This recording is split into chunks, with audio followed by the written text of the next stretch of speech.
What the heck is happening to the corn? That's the number one question we seem to be getting right now. If you're in the Red River Valley and you're a corn grower, you're probably wondering what is going on with the corn. Are we having nutrient deficiencies? Is it just cold stress? Is it waterlogged?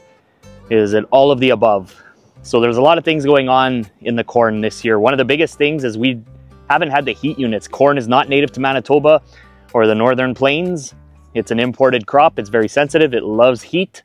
And this year, we just haven't had any. A lot of guys too were contrasting to last year. From last year to this year at this time, we've got at least a third less corn heat units, and it's having a real impact on the crop. Early July right now, the old adage, we'd like to see the corn knee high by the 4th of July. So we're close. I'm 6'2", and some areas of the field I've got it, but there's other areas that are a lot further behind. Now, why is this corn further behind? It's a whole pile of factors. Number one is going to be the cold weather. So I mentioned we're below normal heat units, and we're also way above normal in terms of soil moisture. So we have very waterlogged soils. Waterlogged soils, the microbes aren't allowed to thrive.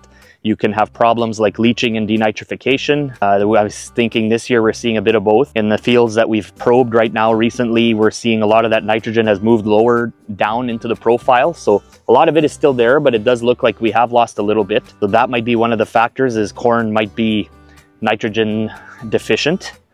Another problem, and what I suspect we're seeing on this field, is residue. This was a soybean field last year and the residue wasn't evenly distributed. So we're seeing striping in the field. So there's striping going this way, there's lowlands running this way. So there's a bit of everything happening. It's giving us a checkerboard pattern, but a lot of the striping we're seeing is plant residue. So where there's more surface residue versus black soil, it's night and day difference in the size of the corn. Black soils, they absorb more heat, so therefore microbes have been more efficient at cycling nutrients. The plants have been able to thrive more than where there was residue cover and the soils were colder.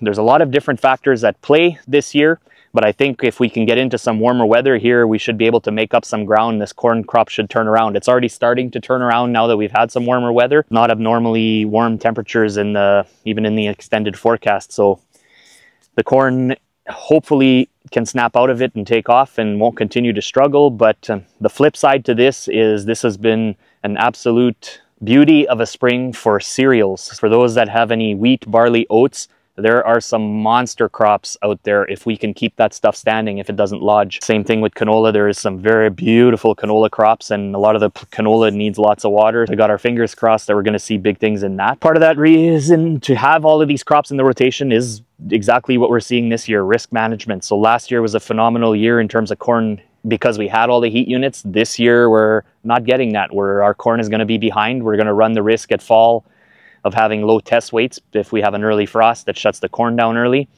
So these are all things that we've got to take into consideration when we're making decisions in the fields. If you've got corn fields that you're wondering what's happening on them, or if you've got questions about corn that you want to ask us, please feel free to reach out.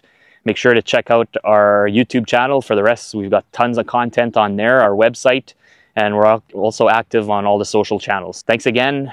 Have a great day. We'll catch you in the next video.